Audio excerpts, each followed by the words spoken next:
తెలంగాణలో ఇప్పుడు సర్పంచ్ ఎలక్షన్ జరుగుతున్నాయి కదా. తెలంగాణలో ఉన్న పల్లెటూరులో ఉన్న ప్రజలు అర్థం చేసుకోండి.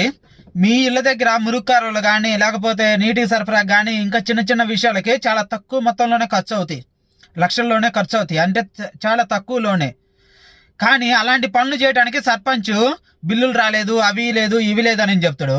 కానీ ఏకగ్రీవం అవ్వటానికి 70 లక్షలు, 50 లక్షలు, 60 లక్షలు, కొన్ని చోట్ల ₹1,00,00,000 కూడా ఖర్చు పెడుతున్నారు.